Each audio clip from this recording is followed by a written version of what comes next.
They woke you up, right? Yeah. All right, so then I go down here on pause. Angels Overcast number 3. Sitting here with my good friend Mike Hughes, board member, founder of Ground Zero Ministries, and an overall good dude, member of long-term recovery, and a strong Christian man. Someone that's helped me tremendously. So this is our third podcast. Angels Overcast is about addiction and recovering from addiction and mental health and different challenges. One of our seven pillars of transformation for angels of addiction and spirituality. And Mike has a strong spiritual connection. And so I wanted to bring him out here today and, share his experience with us. So you want to talk about Ground Zero Ministry really quick, or? Ground Zero is a Christ-centered ministry for addiction. We get together once a week. We meet. We have a meeting. Someone gives a message, and we break into small groups, guys with guys, girls with girls. We do outreaches. We're in rehabs, homeless shelters, hospitals, just getting the word out about what Jesus Christ can do for you. Everybody in part of our ministry has been saved from addiction, and they all can speak from experience. And it's just about meeting people where they're at and going through that journey with them. All right, cool. So you guys are in Old Bridge, New Jersey right now. Correct. All right. And you have a new meeting starting too? Yeah, first week of October, we're starting in Asbury Park, New Jersey. Okay. So yeah, like this is my Zoom account here. I'm not too technology. I can't even say the word. We'll edit that out, hopefully. But technically advanced. But we do record, and so he does do a live Zoom too on Tuesday nights at 7 p.m. And I'll put that link up on here too for you guys. And as Asbury starts building out, we're doing that. And yeah, just my experience is like coming into recovery and getting quote unquote saved, I guess, really quick. Like I was in Lake Waccamaw, North Carolina, and Jesus showed up there. So like, what would you say to someone that's logging in from Alaska or India or all over that's just somehow found this podcast? What would you say to them? I would just say truly seek him, right? Seek him, pray for him to show up. He will show up. He showed up for me in my living room when I wanted to die. My wife and daughter, I threw them out of the house. I was 3 months sober, but didn't know how to live. And I remember a better option was death. I didn't care about anything else. And I looked up and said, dude, if you take this away, I'll do whatever you want me to do. And he answered.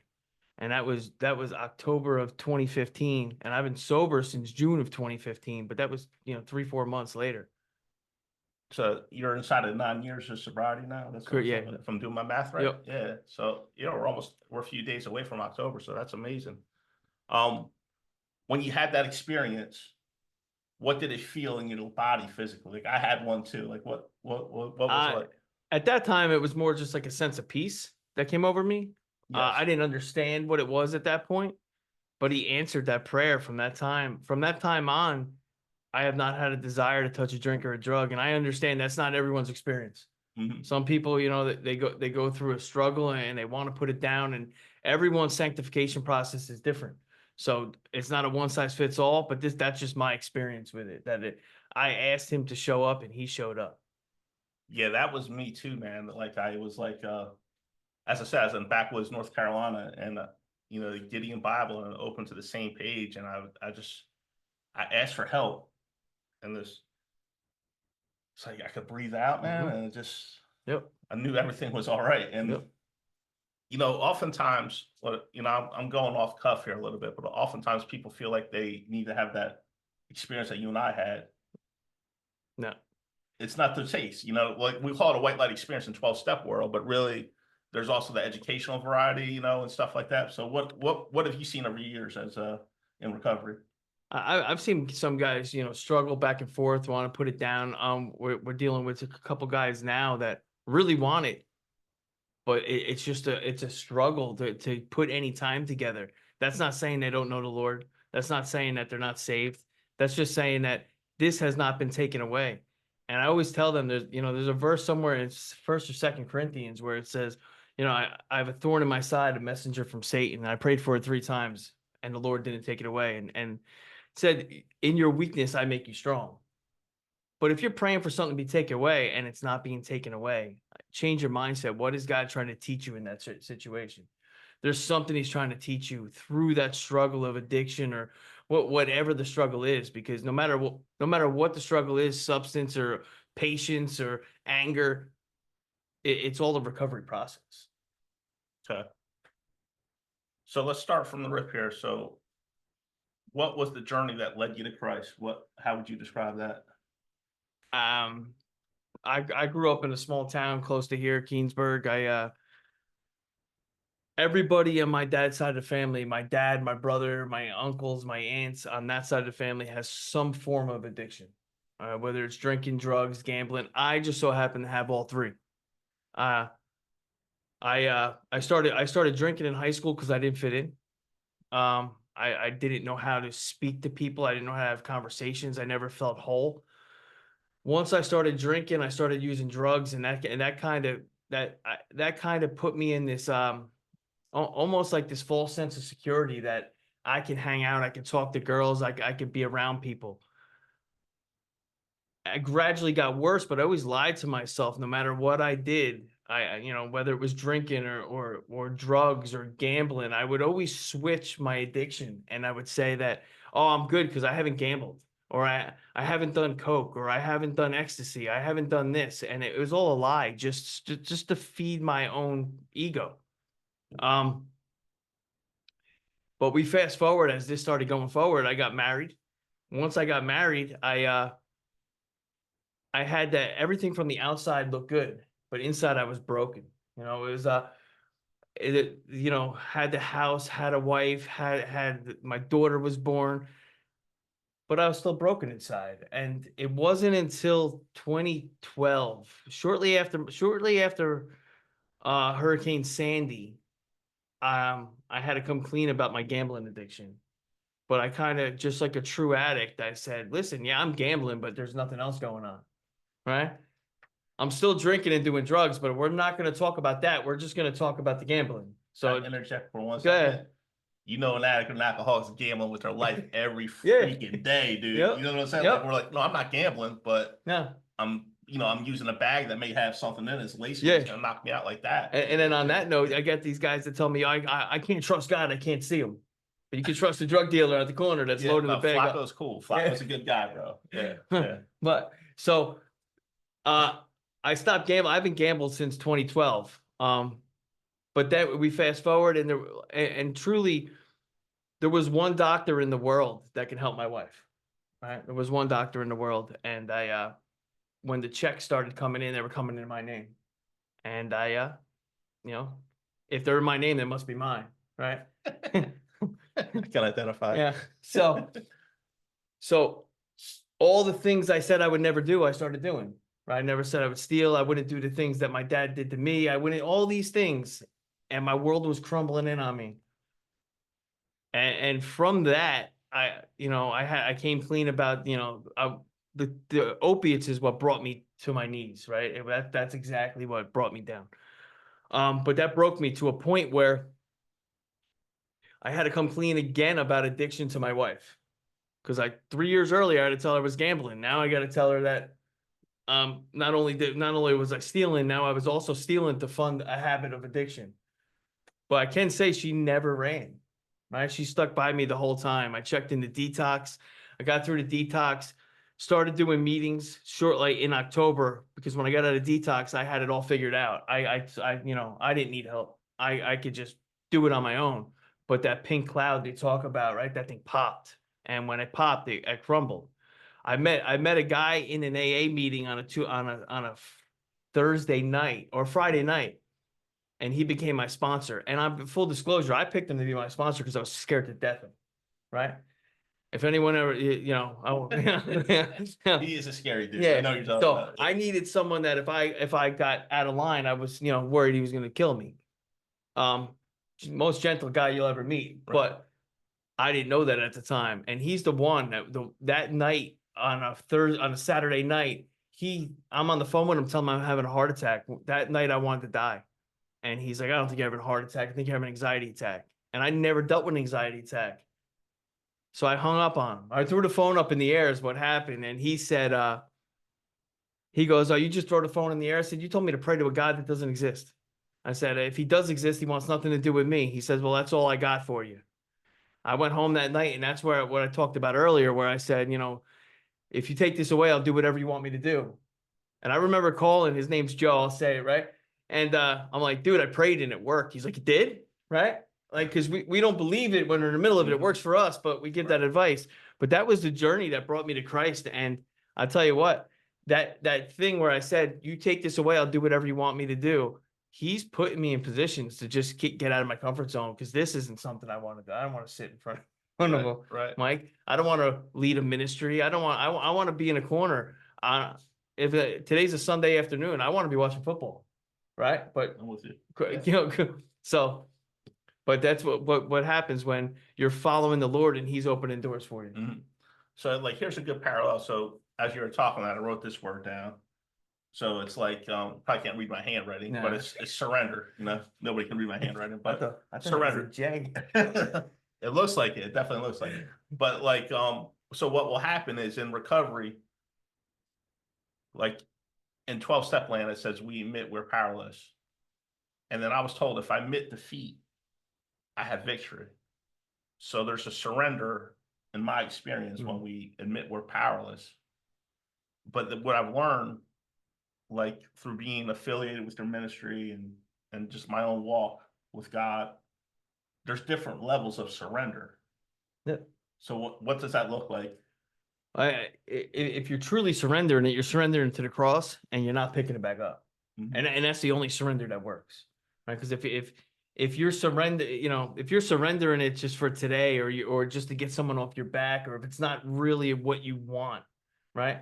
But that true surrender, when you truly do step 3 and turn your will and your care over to God, it's gotta be laid at the foot of the cross and be over. Nice, man. Yeah. So what was your process like? Like what? So you said you had 3 months. 3 months, and then right. And then did you stick with AA? Did you start doing church? Like did you go to a ministry like you have now? I did about 11 months in AA. I met the guy Joe. I went right through the 12 steps. Joe was a Christian. He was little did I know he was sneaking Jesus into every single thing. We got to step 11, which is seek through prayer and meditation. And I asked him, what are we going to do when we're done with this? He's like, well, what do you want to do? I said, well, you read the Bible. And he's like, yeah. So we started getting together and reading the Bible. But the thing that changed my whole look on everything is one thing he said to me. So he's got a tattoo on his knuckles that's John 3:16. And I asked him, I've seen John 3:16 at football games. I just didn't know what the verse was. And he read it to me. He said, for God so loved the world that he gave his only begotten son, that anyone that would believe in him would never perish but have everlasting life. And he goes, you know what the crazy part is? If it was me or you or anyone out here listening, if we were the only people on this earth, Jesus Christ still would have went to a cross to set us free. And that was that like, boom, aha moment, right? I used to think I knew what love was. I'd say I love my wife. I love my daughter. I love them because I worked and I provided. I was stealing her peace of mind daily. I didn't care about anything but keeping everyone off my back. And that love right there going to a cross to set us free was that moment where I was like, this is what I need. Right. But I stayed in AA for about 18 months. Okay. And then it wasn't until, I AA and church at the same time. And then there was a certain point in that walk where it was all church. Okay. Right. Yeah, that's cool. So like for me, I had that overwhelming white light. Yeah. And I'm like, wow, this is it. And then I'm in the psych unit, it's because like mental health and spirituality are very much correlated, bro. What I've learned over the years, dude. And but I've always kind of done both, and it's so funny. Like sometimes I'll go, when I was going to the church I was raised in, I would hear a homily, and then the meeting was exactly on the same topic. Yep. It's like, did they get together ahead of time? And so, yeah, living in South Florida now, it's very much more open, and it's a different brand of sobriety than New Jersey. Yeah, you just said that. We had that at church today. My wife's been asking me the same one question constantly, and it's about prayer. And the pastor today gave a message and it literally answered her question. And it was, why are we praying if God already knows what's going to happen? And he just wants a relationship with us. And it literally answered the question during, and it was so, but It was exactly what you were just saying. All right, so let's piggyback off that there. So he just wants a relationship with us. What would you say to the person that's drunk right now, or maybe 2 days without a drink, doesn't know the same, let's say, higher power that you know? Yeah. How do they get a relationship with a higher power? It, first thing is surrender, Yep. right? First thing is Mhm. surrender. But it's about listening to what he's telling you to do. Also getting people in your life, accountability, sponsorship to go through that walk with you. We have a mission statement here, right, for our thing, and I'll read it. It says, provide addicts and recovering addicts and their support systems with a place to learn, understand, and experience the love of Jesus from those who were and where they're at, right? Because we've all been where they're at. We don't might not want to remember it, but we know the way out. And we're called to meet them where they're at and do exactly what was done for us. And there's a slogan in AA, right? That you got to give it away to keep it, right? Mhm. Doing a Christian walk is we're called to share what Christ has done for us. Right. So, and it's just about that. That guy struggling on the street. Do you need a cup of coffee? What do you need? Right. You know, So like so the ministry meets them where they're at, and I should put the swag up here. I don't know if you guys can get the QR code off of there. I'll get it on the internet somehow for you guys. But so the ministry meets them where. How do you, as an individual, as a Christian man, walk on a good walk with the Lord? How do you meet somebody where they're at? sometimes it's just a conversation on the phone. Every situation is different. Some people might need a ride somewhere. Some people might need a meal. The ministry comes alongside in a bunch of different ways. We sponsor people into treatment. Um, so there's many different ways that we can do it, but every situation is different. Yeah, Um, I've noticed that there's no cookie cutter approach no. to everybody has a unique situation. Like I'll get people referred to me with mental health challenges. I'm like, I'm going through this, I'm going through that. And every situation, some guys I have them look at their food really Mhm. quick or their sleep, you know. That's my favorite thing. The guy's like, I'm not sleeping, and they're drinking, they have like 8 cups of coffee during the meeting. I'm like, dog, Yeah. I wouldn't sleep either if I had 8 cups of coffee in 35 minutes. So even like when people come and maybe call me through the ministry, Mm-hmm. or call my buddy Leo, or call somebody there, we might not be the best fit to talk to them. Mm-hmm. There's other people that might be more equipped, and we kind of try to set that up because let's just say there's a guy coming out of the military. Mm-hmm. I've got no military experience, but we got a guy in the ministry that does have military experience, so we'll send them that way. Nice, nice. Um, so we talked about Ground Zero Ministry. You read the mission statement. Hmm. What's the vision for Ground Zero Ministry? Like, what is it about? What's it going forward? Like, how is Christ leading it? What do you think Well, the next steps Christ wants? the original mission statement is, just to meet people where they're at, weekly meeting, and it's outreach just to show the love of Christ. But the overall mission for this is to have a Christian-based recovery meeting every night of the week somewhere in the area, Okay. and let it scale that way. And then on top of that, men's and women's discipleship houses. That's because as people get out of rehab or they get it and they have nowhere to go, I want to have places where they can go, and it almost like a Christian style halfway house that they can get reintroduced to life, have a safe place to go, get a job, go to church, get people pouring into them until they can get on their feet. And it's not as stringent as rehab, but it's also not fully out on their own. It's kind of that in between where they can grow. Halfway, yeah. Yep. Yeah, I mean, we've talked about that a lot. I mean, I was fortunate to be surrounded by some real titans in the Jersey Shore area in the recovery ecosystem in the 12-step world. But like we talk about discipleship a lot. And so I know for me, I'll go to events where there's hundreds of people saying, God is their center, but it's just that 1 hour and then they're out of there. Yep. Like, so what's discipleship look like? Like, what would you say?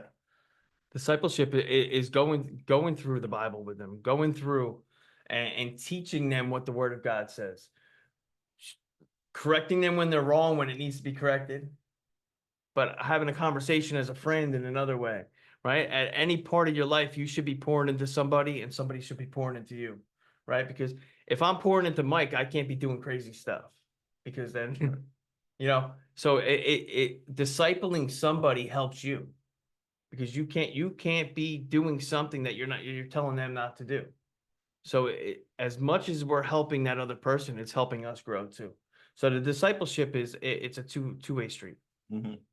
So how is that paid like dividends? So you had Joe helping you, you had 9 months, you had this experience, you felt the peace.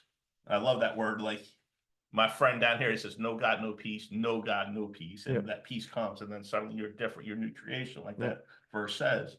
And then what was that walk like from years 1 to 9? Like how you're definitely a different man than I witnessed 8 years ago. You know, so like Yeah, they're and it's not all just on the way up, right? no, sir. There are times that you stumble, you fall, but the Bible tells you get back up, right? Hmm.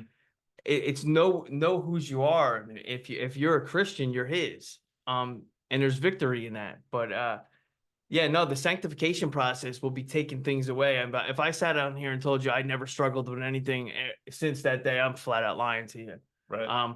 I have never, not substance, not drugs or alcohol or any of that stuff, but patience, anger. So that's all stuff that comes that's character defects. If we're talking 12-step language, that Mhm. it's a problem. But the more you read, the more you get to know the Lord, the more you get to be with Him. And the sanctification process is He's making you more and more like Him every day, but you're never going to be perfect till you're in heaven. Huh. So just realize that it's never going to be perfect here on earth. Right. And if you think it's going to be perfect here, it's not, it's going to be a rude awakening. Yeah, I think that's that I was talking about earlier when we talked about our white light experiences. A lot of times people are like, "Oh my God, God's real." Cupcakes and rainbows for the rest of the week. Everything is perfect. Yeah. And it's not, it wasn't that way for me. It's not for, No, and I think that's the worst thing you could tell someone, that even in if it's a 12-step program, early Christian, oh, you believe in God, nothing bad's ever going to happen to you. I'll tell you this right now. I prayed for 2 years for this ministry to take off. And we got approved to start the ministry September 14, 2021. On that date, they found a tumor in my dad's head.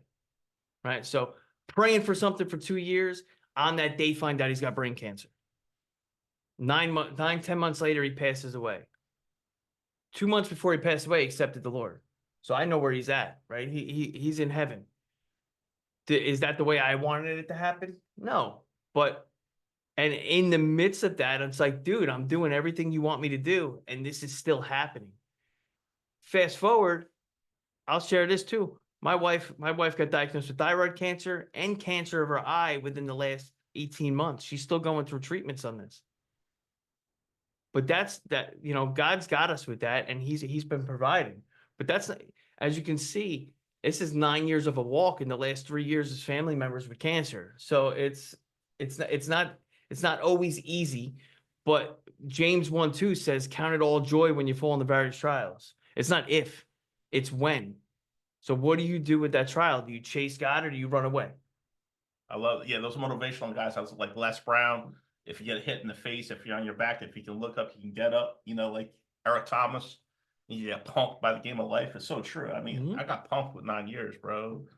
Mental health, father passed away, business closed, everything. And it's just like, and I'm like, God, I'm the poster boy at your home group, bro. On Friday night, I'm the guy. I'm sponsoring all these guys. What am I doing? And it's like, what a blessing on the other side of it. Yep. But man, challenges are tough going Yep. through them. But it's like that iron sharpening iron process. Like, how did like your Christian brother show up for you around the power of what in recovery to call it the power of the Yeah. fellowship?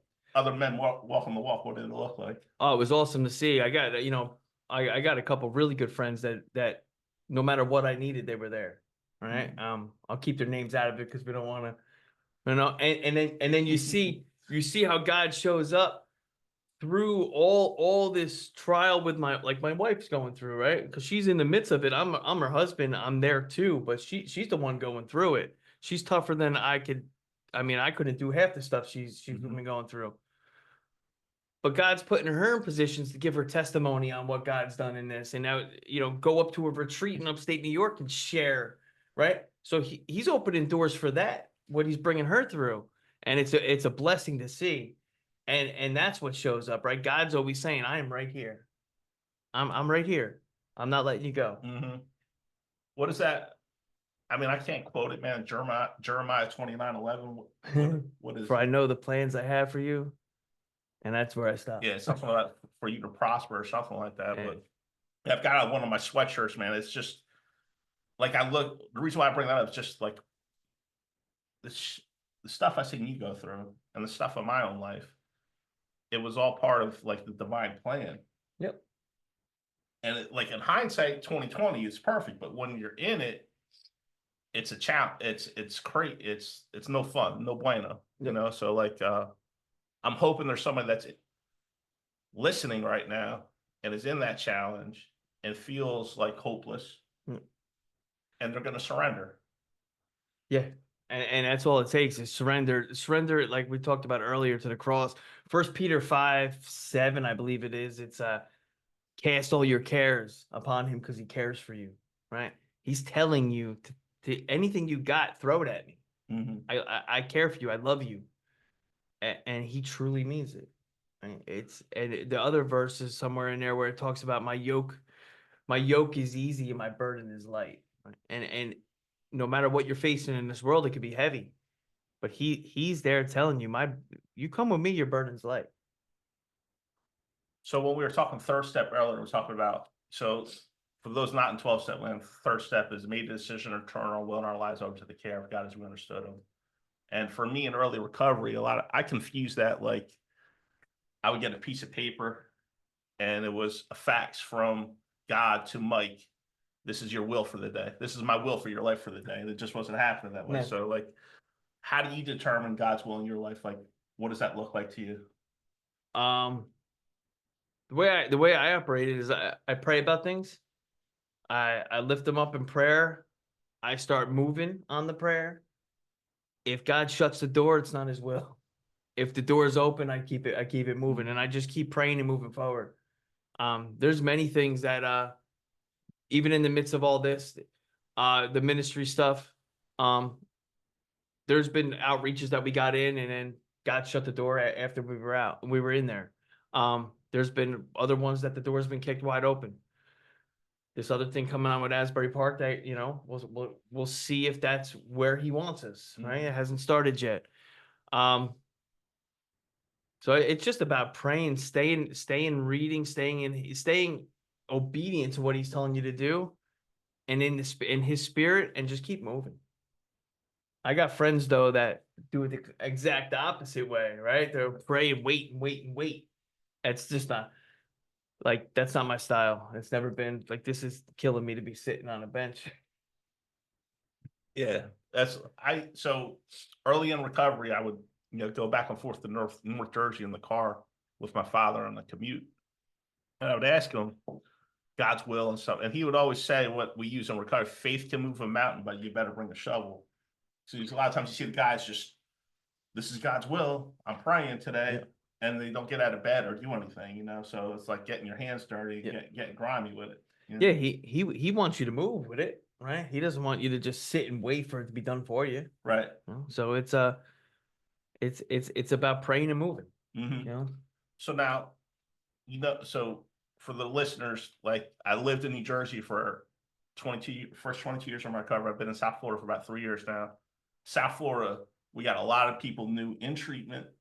So some of them may be hearing this off of Facebook. I got a little bit of a following there. What would you say to the new person that's in one of those treatment centers? Maybe they're going to recovery church. Maybe they're going to Seekers. What would you say to them, a new person that they believe in God, they want a relationship, they want to have what you have? What's your message to them? They need to get accountability, a sponsor, accountability partner. They need to beat the phone up, call that person 2-3 times a day, or 2 or 3 people 2 or 3 times a day, and be accountable to your actions in that. Because as you start moving forward with that, it becomes second nature. And if you make that a habit now, 5, 6, 7, 9 years later, the phone is not going to be the heaviest thing you've ever had to pick up when life hits the fan. And that's normally what happens is, you're not in the habit of talking to someone. And I'm not talking about texting. I'm talking about picking up the phone and talking to them. Because then when something happens, it's already a habit of you picking up the phone. and they can hear it in your voice that something's going on. So I would say get that accountability, and that's the biggest part of growth, because they'll know when something's wrong. All right, so let's build on that. How do you know who to bring into your accountability partner? Like, who do you pick in your circle? So you gotta just, that's a tough question though, because Yeah, I use the street smarts myself, yeah, and I because tell them you got to watch how they're moving, yeah, not what they're spitting. because I told you I picked the first one because I was scared of them, right? But as you start moving around the rooms, you'll see who to hang out with, who not to hang out with. My brother was in the rooms for a while, and he was with the wrong crowd, right? So and that didn't end well for him. But then I see people that you got people with a long time recovery in the rooms, and it's good, they grow friendships and fellowships, and that's where they got to go. If you hang around the room and sit in the back for one or two times, you'll see the guy that's moving the right way. True. All right, so we're talking about accountability partners, sponsorship. Like, accountability, sponsorship is a mentor. So if you're doing it just strictly Christian walk, would be maybe having somebody connected to a church elder or a church elder. Yeah, well, it doesn't even have to be an elder. It could be anybody that is going to help you go through this walk. I mean, you could be on the same level as them, but it's someone that you're going to call up and you're going to tell, if you're in this world, in the recovery world, it's almost like you're calling up and you're giving them your inventory every day. Right. You're going through your inventory and be like, man, I did these things right today. I think I did these things wrong, or I got this situation coming up. What should I do? And it's just a friend to throw things off of. Okay. What about like the lifestyle? You talked about some of the other things in your previous lifestyle.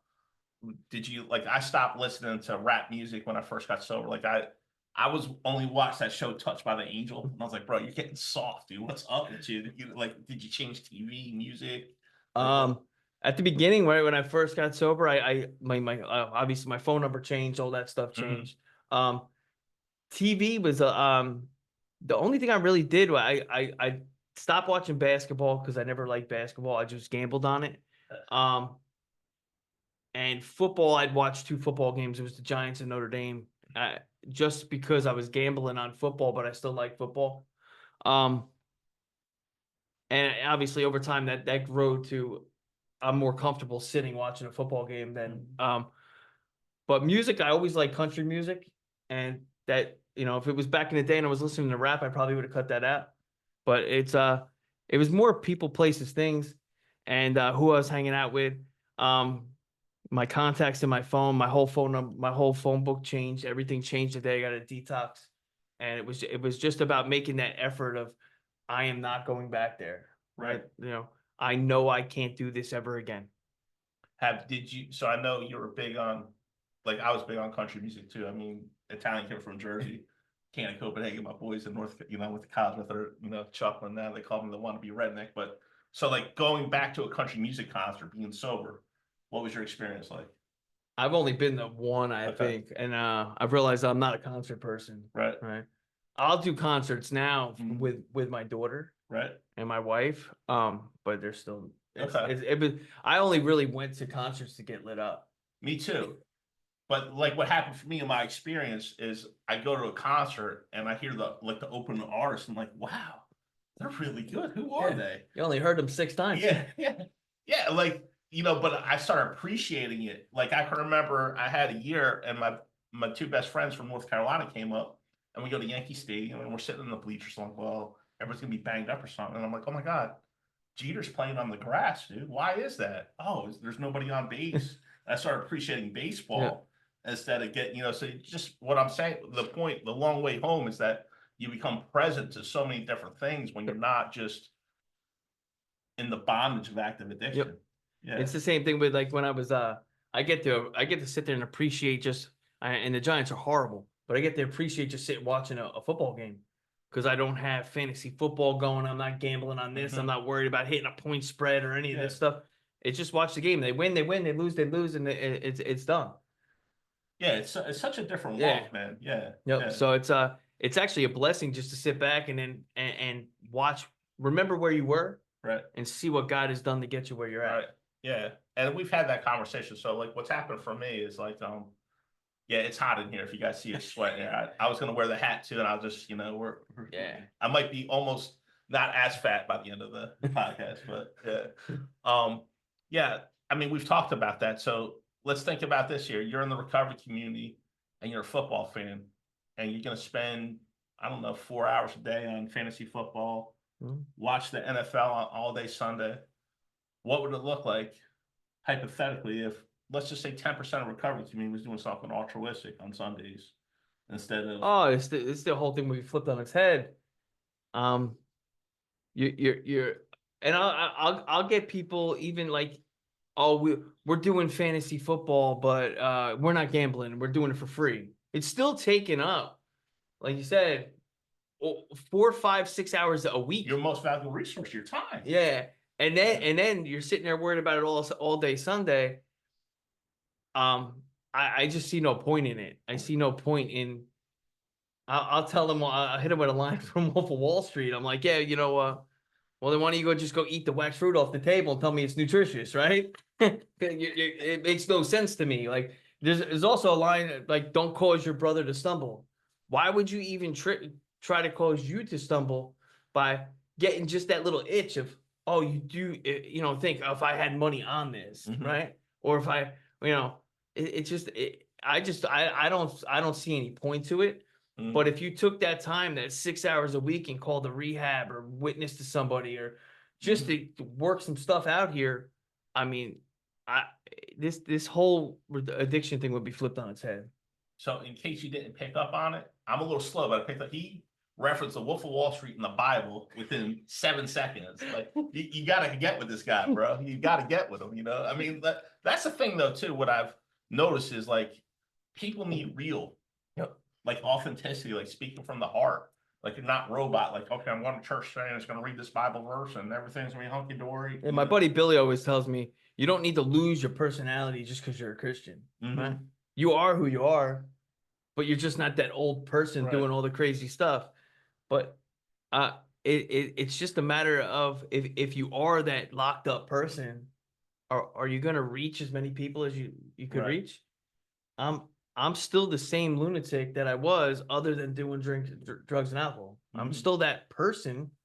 I still have my same personality, but I don't do the crazy stuff anymore. Right. And I am new in Christ, but there are some things that he's got to work out. So what does the future look like for the ministry, for your own walk with Christ? Like, what? The ministry is like I said, the vision is to have it multiple nights a week. Obviously that won't be me doing it multiple nights a week, but raise people up that can handle that. Recovery houses for men and women, so we can put it through. I would love to have a Christian-based rehab someday. That we can get it on the ground level. We just got to keep that in prayer and moving forward. It's going to take a lot of resources for that. But I'm sure if it's in his will, he'll provide it. Can I interject for a second? Go shoot. What I've learned is we apply human logic. Yeah. And then and he's like, no, dude, this is happening now. And it's like, whoa. Yep. Yeah. Hey, he does that a lot. Yeah. There's a lot of faith-based ministries or rehabs, and they have a faith-based channel of recovery inside the treatment center in South Florida. Yeah, I wish they had more of that here. Well, yeah, let's do it. Putting it out there. So anything else you would like to tell the audience as far as like walking with, your addiction, your journey from, being jammed up with 3 things and now being different creation. It's just a blessing to see where he brought me out of. It's to grow up in a house or a family that everybody had a crutch on something. My brother died of a drug overdose. My dad was an alcoholic. My uncles were all drinkers. They died from drinking. I have cousins other places that are still into stuff.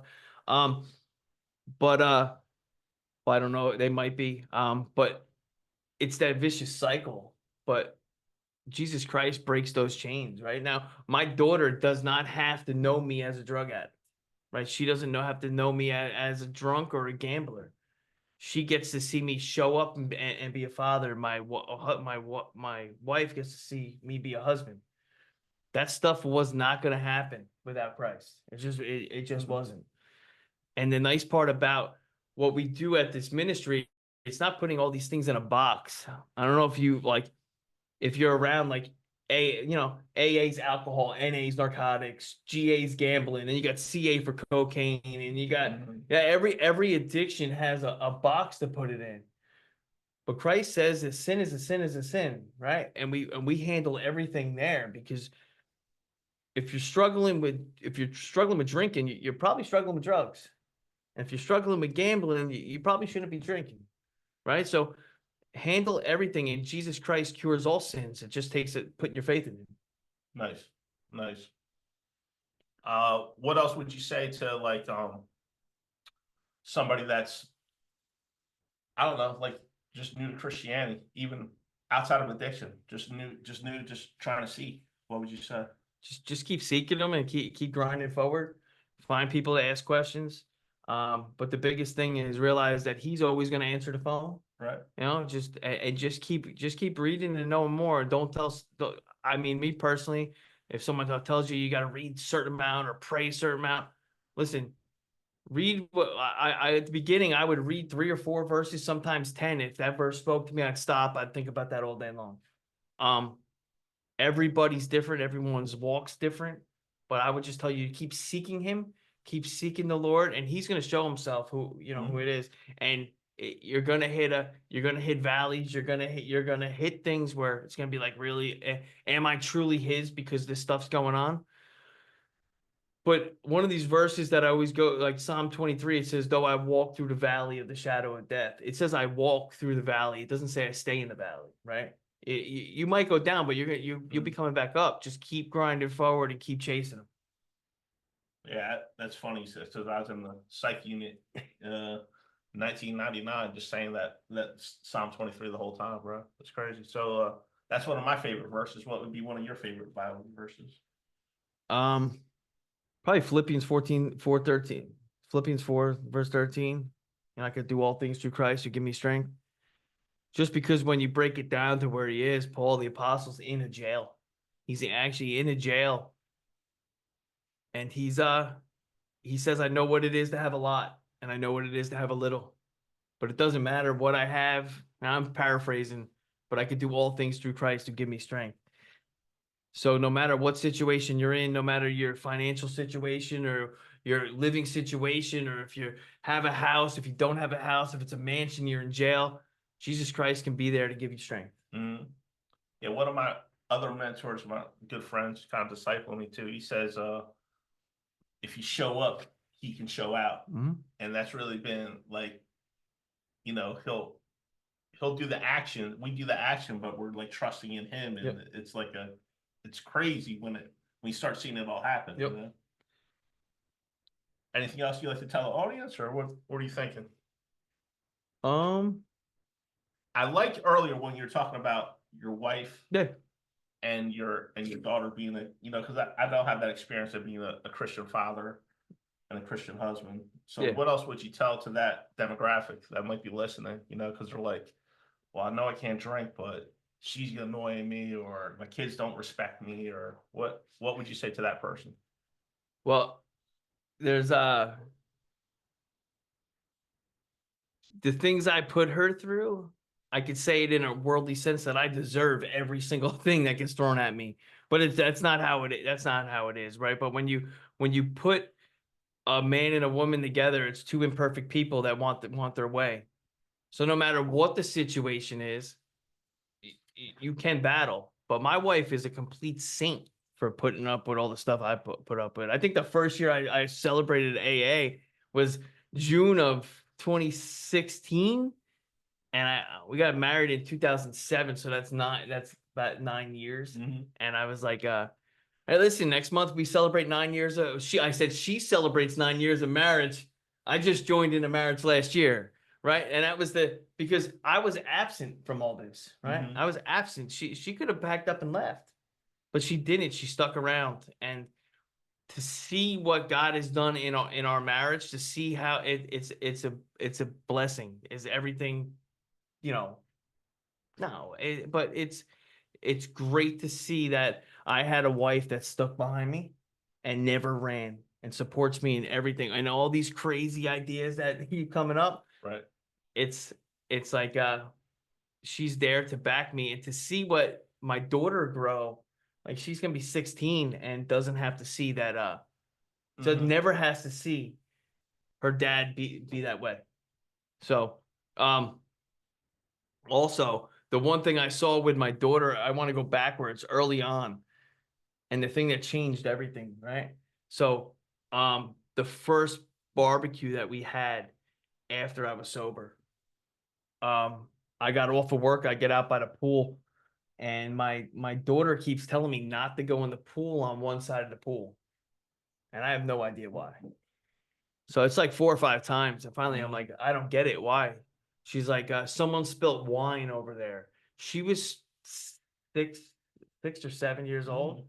She was so scared that the wine was gonna touch me that she thought I'd go back to that old person. Right. And it was like at that point, it's like she sees the difference of me just not drinking, Wow. right? So that's all the answer I needed. That's beautiful. That's- Yeah. Yeah.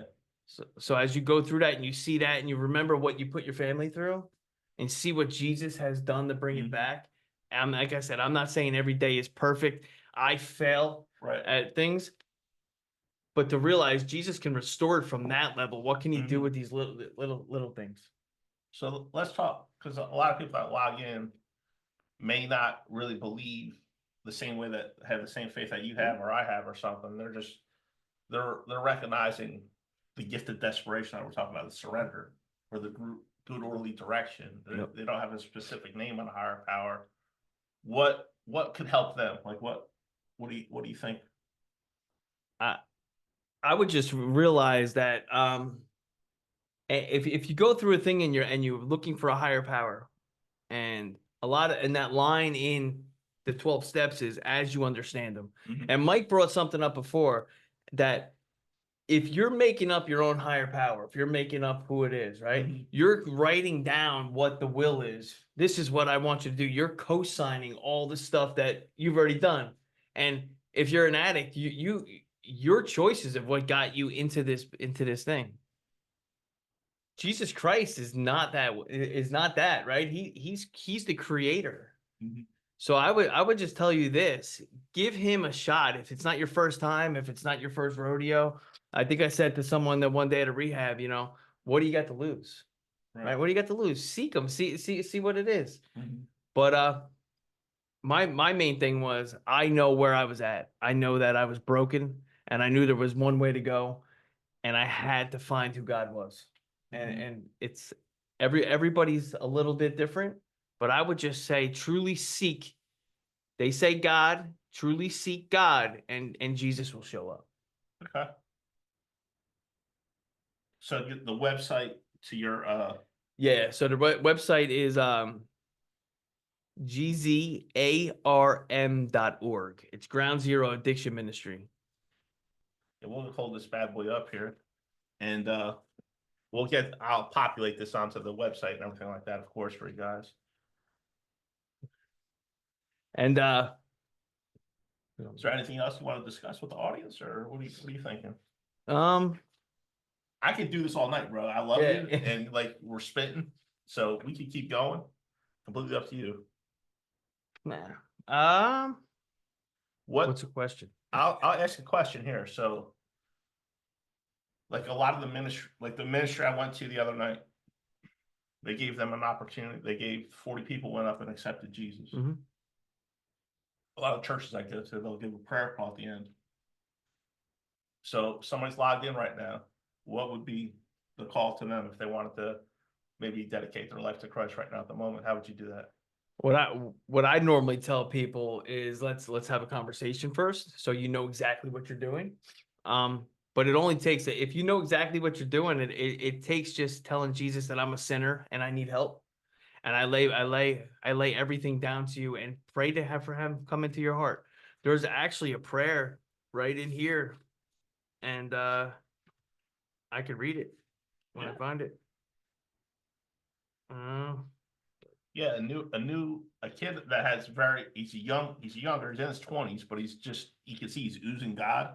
And I'm asking him, I'm like, dude, what needs to be done for these people to be disciples at the right environment, you know? So this prayer Yeah. would give them the right environment. So it says here, Lord Jesus, thank you for showing me how much I need you. Thank you for dying on the cross. I believe that you are the one who you say you are, and that you rose from the dead to conquer sin and death. Please forgive all my failures and sins. Make me clean and help me start fresh with you. I now receive you into my life as my Lord and Savior.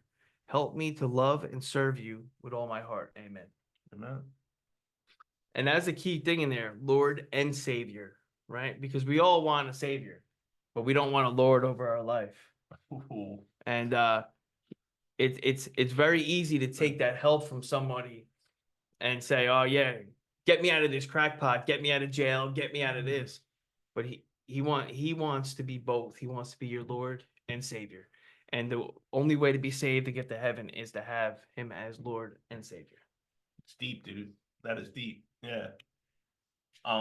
Also you brought the Serenity Bible there. Is that something we want to show the audience? I know it's That's yeah, we got a little too much light on there, but it's 12-step friendly. it's a 12 steps to Alcoholics Anonymous broken down the biblical form. It's the Psalms, Proverbs, and New Testament. And it's a good bridge between what AA and NA is. So that's and what the your Bible. ministry uses on We use this on Okay. we use this with different outreaches. Yep. Okay. All right. So Yeah. Anything else you want to discuss or message out there? We're gonna bring them back there in a few months. I'm Yeah, working well, with Leo. yeah, so it's like I said, we're looking to start housing and multiple ministries. So we'll be back to talk about that, but we'll be raising funds for that going pretty soon. Okay. Yeah. So yeah, as this podcast is out on the internet, I'll get up that information and the people were There's actually a link to donate right on the website. on the website. Yeah. Okay. So I'll get that, God willing, I'll get that all up there, or Tyler, my man. We'll get that up there. And if you're interested in learning more about Ground Zero or getting it on the Zoom, or maybe bringing like Ground Zero into, wherever you're at in Indiana or, whatever state, reach out to Mike and we'll get this going, man. That's it. Yeah. So appreciate you. Yeah. Much love, brother. And, I guess in closing, Overcast number 3, I'm just super grateful for Mike to come out here. And, Mike showed up, but I think the man upstairs really, was speaking through him here. And, it's just an honor to watch your walk, dude. Really proud of you, bro. Good stuff. All right. Much love. Appreciate y'all. And we'll see you soon. Peace. Thanks.